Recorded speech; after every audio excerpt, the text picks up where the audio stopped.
रामचरित सुनबे के रसिया, राम लखन सीता मन।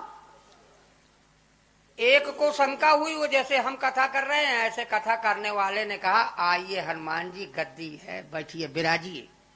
रोज कहते थे, आइए गद्दी लगी आपकी, विराजिए। किसी वकील ने खड़े होके 3-4 दिन बाद कहा, अरे क्या बात कर रहे हो, यहाँ कोई हनुमान जी सबको बुद्धू बना रहे हो, यहाँ कहा हनुमान जी है। अरे कहा नहीं, हमारी भावना, हमारी श्रद्धा है, हमको बैठाते हैं, हम उनको यहाँ बैठा। अरे कहा कैसे माने? तो कहा ये चौकी ले जाओ अपने घर, कल ले आना, यहाँ रख देना, हम कहेंगे बैठो, बैठेंगे। वो चौकी ले गए, पर वो जो कथाकार थे पंडित जी, वकील तो ले गए चौकी, रात भर वही प्रार्थना करते रहे, तुम्हारे हाथ है इज्जत मेरी लाज, तुम्हारे हाथ है हनुमान जी, आप विराजना।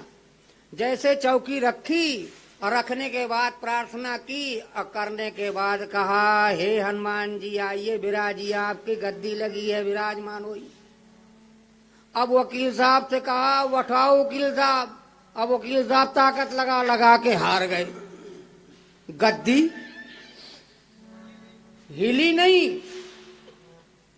एक कथा इसी में है रामायण में, कथा करने वाले ने कहा कि भाई लंका में फूल सफेद थे, कुमुदनी, कुमुदनी सफेद वाला फूल था। हनुमान जी खड़े हो गए बीच में। अब वो हनुमान जी बीच में, कथा का बीच में खड़े हो गए। अरे पंडित जी कथा संभाल के कहो। कहा क्यों? कहा मैं प्रत्यक्षम क्यों प्रमाणम, मैं तो गया था लंका, तुम कहते वहां के फूल सफेद थे, सफेद नहीं थे, वहां के फूल लाल थे, लाल फूल थे सब।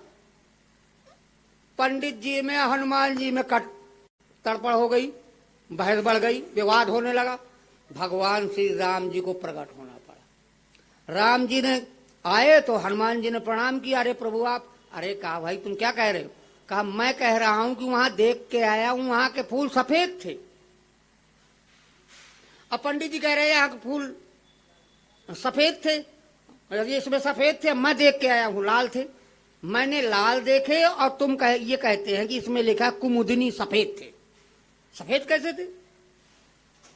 तो राम जी ने कहा, तुम गए थे गुस्से में सीता जी को ढूंढने, राक्षसों से लड़ते लड़ते तुम्हारी आंखें लाल पड़ गईं, और जब तुम्हारी आंखों में लाल चश्मा चढ़ गया तो जो भी तुमको दिखता था वहां सब लाल लाल दिखता था। थे तो वो सफेद पर लाल लाल दिखता था।